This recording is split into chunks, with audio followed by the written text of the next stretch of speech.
Kia ora, and welcome everyone to another exclusive Client Connect session. And yours truly, my name is Em, and I am Secure Visa's Digital Program Administrator based here in Auckland, New Zealand. As you are already aware by now, Secure Visa is VPNZ Visa Consultancy Services brand name. We are holding true to our brand as we are committed to providing the best service in paving a pathway for all our clients to study, work, and live in their ultimate destination. So, what are you waiting for? Safeguard your future with Secure Visa. And of course, Secure Visa is very pleased to have our very special guest for today's Client Connect session. This esteemed guest is a holder of Bachelor of Arts degree, major in Political Science in Ateneo de Manila University. His admissions include the Supreme Court in the Philippines last May 2006 and in Auckland High Court last July 2008. He is recognized as a leading immigration specialist in our Filipino community here in New Zealand. He moved to the country in 2006 and in 2012 started to practice immigration law, which led to establishing his own firm by June 2018. Ladies and gentlemen, let's all welcome Attorney Jean Bagsic. Kia ora, Attorney Jean. Kamusta po kayo? Hello, Em. Okay lang. How are you today? Good, thank you. Thanks, Attorney Jean, for joining us today. Yeah, no worries. Happy to be here all the time. Yes. And just a quick recap from our previous NZ Client Connect session. We have discussed the topics surrounding border exception for teachers, refunds of offshore applications lodged with INZ, competency assessment program, or commonly known as CAP, and of course, our NZ online studies, the facts and the benefits. And I just want to add a huge thanks to all our clients who enrolled in NZ online studies. Now, the latest news that we have here, well, you guys would probably have heard of this. The country is currently on alert level 4 lockdown as of 11:59 p.m. New Zealand time last night, August 17. This is due to a community case linked to a Delta variant. So NZ government continues to update us with their press conferences and through our mobile phones by sending alerts and reminders. So kia kaha Aotearoa, stay strong, New Zealand. And for immigration updates, please keep in mind that as of the moment, New Zealand borders remain closed and offshore visa application suspension has been extended until February 2022. Now, to further discuss the details about immigration, I would like to call back our very important guest speaker, Attorney Jean. Attorney Jean, the floor is all yours. Yes, salamat, Em. I think you started it pretty well by announcing na New Zealand is on level 4. I think I have my Facebook account and I see this all the time na yung mga kababayan natin, they're sharing and actually they're shocked with just one single case, lockdown Yes kagad in po. New Zealand, di ba? Yes po. I think this is, at the very beginning, this was the strategy of the New Zealand government, which is elimination. So talagang call it whatever you want, pero yung talaga yung approach and strategy ng New Zealand government is to eliminate the virus. Pero of course, it's almost impossible to do it. Gaya niyan, may nakalusot na isa. Pero again, yung action government is really swift and very proactive, mabilis ang New Zealand government. And that is why New Zealand is among those countries na parang everyone looks up to in terms of COVID handling, di ba? During the pandemic. Yes So po. so yesterday, a single COVID case was discovered, and then last midnight, we plunged into level 4 immediately. And ngayon nga, we can see from the news that there are, a few positive cases coming up. So I think we're now to 5 or 7, but they're all Yes. linked to that single case. So I think this was a good, well, personally, I think it's a good strategy by the government to have a full lockdown, level 4, Mm-hmm. which is, Okay. again, for the benefit of our viewers, level 4, everything is closed except for essential services. Diba? Yes po. So, Yes po. anyway, let's go back to the topic of our updates. Okay. Now, just last week, Immigration New Zealand had announced, or the New Zealand government had announced, their strategy or their plans for the coming year, or for the months ahead. Kasi they have acknowledged that New Zealand could not be closed forever, and somehow we have to live with the virus, di ba? And I think that is well accepted naman, a strategy that being accepted by most countries and most governments. So they have developed a plan in which case where by that time possibly New Zealand will be ready for travelers all over the world. Now, at the moment, they have established a plan where the New Zealand government is now opening bookings for the vaccine for all ages. Because admittedly, New Zealand's vaccine rollout is one of the slowest, diba, M? And well, compared to the other countries, if I may say. But now they're ramping up the vaccine rollout so that by the time New Zealand borders do open, we can achieve not herd immunity. We're not talking about herd immunity. The As much as possible, we have that protection for the New Zealand population. No way. So starting September 1, they're going to open up the vaccine bookings for all ages. Because at the moment, they're just opening up before the essential workers, and then they move to the over 65s, and then they move to the over 50s. Now they're opening up by next month, the vaccine rollout to all ages. Okay. Now, in terms of New Zealand borders opening up, so this was a plan to roll out the vaccine for the rest of the year. Now, and by next year, the government's plan is by next year. There's no specific month or date. Sabi lang by next year, which is 2022, New Zealand will be opening up slowly and in phases to all travelers. So whether it be students, whether it be workers, visitors, so all travelers. However, what is particular about this plan is the government has structured or classified countries in terms of whether they are high risk, low risk, or medium risk. So at the moment, walang listahan ng government na ginagawa. Okay? So contrary to what is being shared in other forums or Facebook accounts, there is no list about low, medium, and high. But what is existing at the moment is a list of high-risk countries. So nandyan yung ever since yung India, Pakistan, and there are others which will be again on the succeeding slides. But at the moment, ang meron lang listahan ng New Zealand government is those coming from the high-risk countries. Okay? Now, so if you can see from the table, what is important to highlight in this table is that the importance of being vaccinated. Okay? So if you are vaccinated and if you're from a low risk country, so wala nang isolation or quarantine. Okay?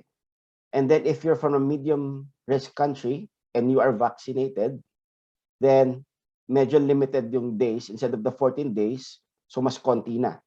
Actually, they're also thinking about yung mga home managed isolation.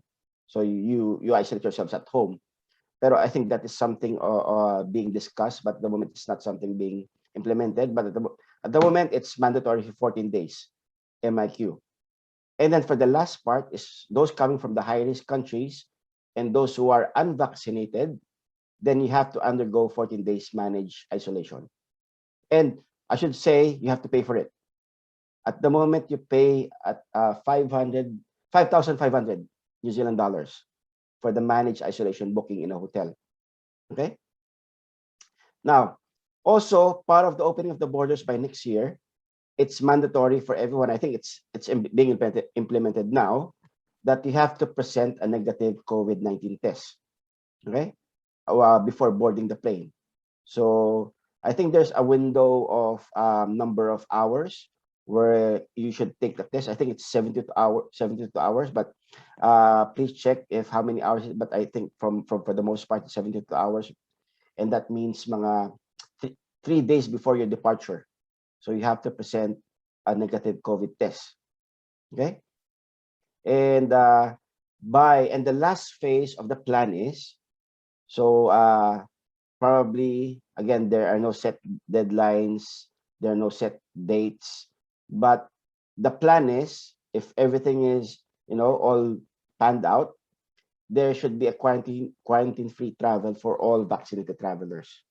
Yun yung parang ultimate goal ng New Zealand. So, kahit saan country ka galing, if you're vaccinated, you are quarantine-free. Again, that is the last part of the phase of the plan strategy of opening up the borders in New Zealand. Again, you can see on the list of the countries that are considered very high risk. So nandiyan yung Brazil, Fiji, India, Indonesia, Pakistan, and Papua New Guinea. Okay? So the list could go longer, again, depending on the developments of other countries. But at the moment, sila lang yung nandoon. Okay? So that means if you're from a high-risk country at the moment, the rules are only citizens of New Zealand can enter from if you're coming from those countries. Okay, and the exemptions are if you're traveling with your partner or immediate family, then they can travel with you to New Zealand. Okay, so again, general is if you're at the moment, if you're from a very high risk country, only New Zealand citizens and their family members could enter New Zealand. So kahit mga residents could not enter if you're coming from India, Brazil, or wherever from those high-risk countries. So that's very important. Only citizens. Okay. Now, yun lang naman yung naging updates for the past week or so since we held our video session. So I'll be out to take some questions if you have from from your clients or from the viewers you have. That's right, Attorney Jean. Here's the best part. We have pre-selected popular questions, and definitely our immigration expert, Attorney Jean, will be here to help us. Now, for the first question, Attorney Jean, preferred type of vaccines, is there an approved list? Okay, I think this is the most common question that I get when I posted about the updates. Okay, now I just have to differentiate of what are the approved vaccines na binibigay sa mga citizens ng New Zealand or mga locals dito and to the approved list. So at the moment, the New Zealand government or the Ministry of Health for that matter had only approved Pfizer initially, and then I think it's Janssen or Johnson & Johnson na para gamitin sa mga citizens or residents or anyone living in New Zealand. But in terms of those vaccines na mga travelers, wala hong ganong list. Okay? New Zealand has not come up with a list of vaccines na kailangan yun yung tinik mo if you're going to New Zealand. Okay? So maliwanag po yun ha. So magkaiba ho yung list ng vaccines that are approved to be administered to those who are in New Zealand compared to the list of vaccines that are supposed to be administered to the travelers who are going to New Zealand. Okay? So at the moment, wala hong ganong list. Wala hong preferred vaccines. May preferred vaccines, again, to those being administered to the residents of New Zealand or those living in New Zealand. Opo. Okay po. So thank you, Attorney Jean. Next po is, what is the document to be presented as proof of being vaccinated? Okay. About this one, which is connected again to the first question. At the moment, of course, you have to apply for the border exemption. And secondly, a negative COVID test. So wala hong ngayon at the moment mga vaccine passport or vaccine ID card na kailangang i-present if you're traveling under border exception. However, if you're talking about next year, when New Zealand borders would open up, then that's another story. So wala pa hong ganyang rules on what kind of proof of or document na you have to present before entering New Zealand. Okay. So wala pa po. Wala Wala pa, in pa at short. the moment. Yes. Okay. Next question. Is Sinovac accepted as this is the common one in the Philippines? Okay, which is related to the first question, M. So, Yes. wala hong list na ng mga preferred vaccines for travelers going to New Zealand. Okay. And the fourth question, Attorney Jean, is what if I got vaccinated but it was not on the accepted list for New Zealand? What will happen? So about the list again po. Magpa-vaccine ulit. Hindi, joke lang. Hindi. Again, wala hong list. Okay? So, there's that, at the moment, there's no need to panic. Hindi naman kailangang ipatanggal nyo ulit yung binaksin sa inyo, di ba? So at the moment, wala hong list. Wala hong listahan na contrary to what has been circulating around. Yes. So wala pong list at the moment. Okay? Clear yan, wala pa pong list. So, next question po is, where do I get the International Certificate of Vaccination, ICV, in the Philippines?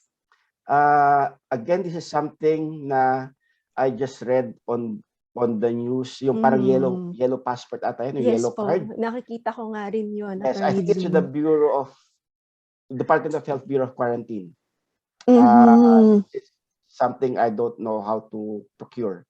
Pero again, going back to my previous answers to the questions, wala pa naman hong nire-require ang New Zealand government of such certificate or proof.